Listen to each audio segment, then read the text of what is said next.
Every life tells a story.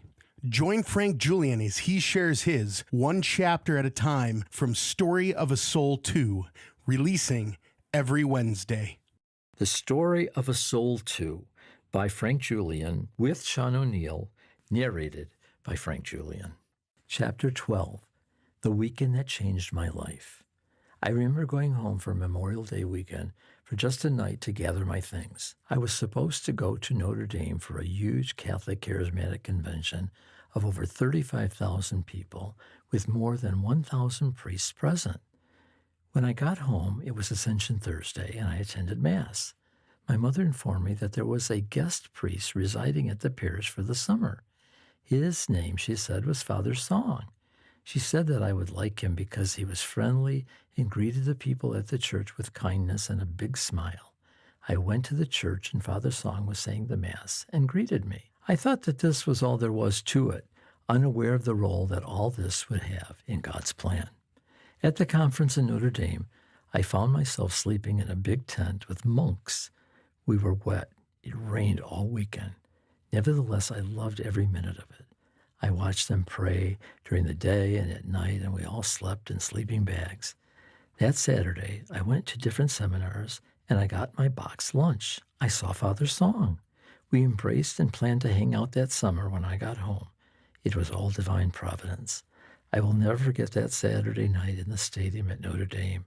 I would come to find out that I felt just like Rudy from the popular movie released many years later. As I looked up at the touchdown Jesus with his hands lifted up like mine, everyone was praising and singing to God with all their heart, and the 1,000 priests formed a circle on the field and danced before the Lord.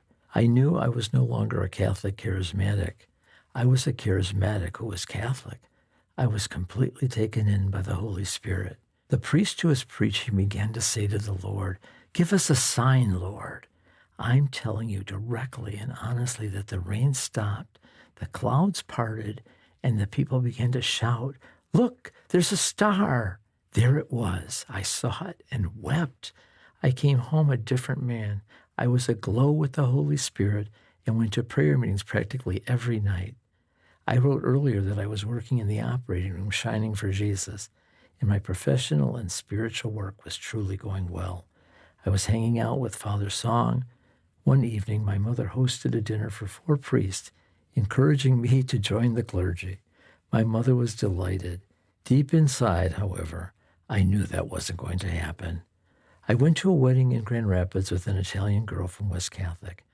She had me meet her grandfather. He showed me his garden. This is getting serious, I thought. On the way home, though, I thought of Peggy, and I knew in that moment that I wanted only to go with her. She went to Appalachia for 2 weeks with the IHM nuns. They were encouraging her to be a nun. She said that she thought of me the whole time. Our lives were finally beginning to run parallel to one another, all in God's timing.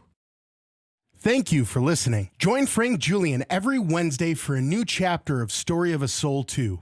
Make sure you like, share, and subscribe so you don't miss the next chapter.